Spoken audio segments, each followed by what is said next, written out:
Hi there, I'm Dr. Rick Brinkman, author of the book, Dealing with Meetings You Can't Stand, How to Meet Less and Do More. Now, have you ever been in a meeting you couldn't stand? Of course you have. Wall Street Journal survey found 98% of people agreed. Now, I don't know if I've ever heard 98% of people agree on anything, but this is what they agreed on. Half their time in meetings is a waste of time. At this point, middle to upper managers are spending between 11 to 23 hours a week. I probably don't have to tell you that. And a Harris poll found that the number one obstacle to productivity in the workplace, meetings. Wasteful meetings, inefficient meetings, meetings that are not engaging and are not really needed. There are 25 million meetings held in the U.S. each day. That is costing $37 billion just in direct salary costs. Not to mention, whenever you're in a meeting, you're not doing 10 million other things that really require your attention. Well, that's the bad news, but here's the good news. It doesn't have to be that way.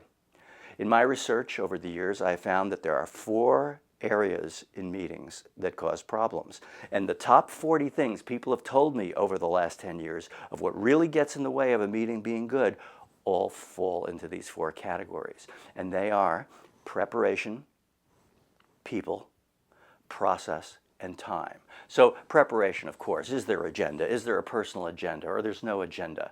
Are we having the right people at the meeting in the first place? Do we have too many people who don't belong there?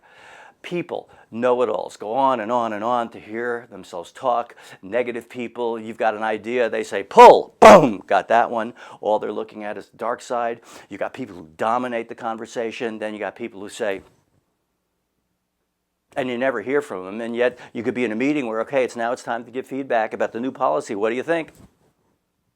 And then later, you'll find out behind the back what they really think. So that's all people stuff. And then there's process stuff. How do you keep the meeting focused? Otherwise, you go on tangents, irrelevant conversations, snide remarks, people who are multitasking at the meeting, so there's distractions.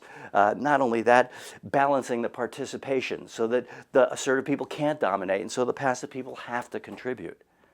And then you've got time. Too many meetings to begin with. Does the meeting start on time? Or you're sitting there waiting for somebody? Does it end on time? Stupidly having 2 meetings that one ends at the same moment the other one starts, and the only reason for that is the software defaults to that, and nobody takes responsibility, so there's no travel time.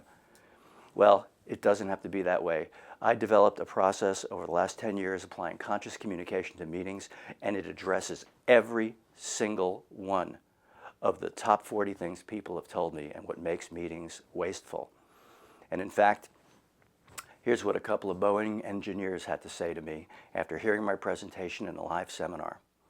They had a 3-hour meeting every Wednesday morning. They've been doing that for years.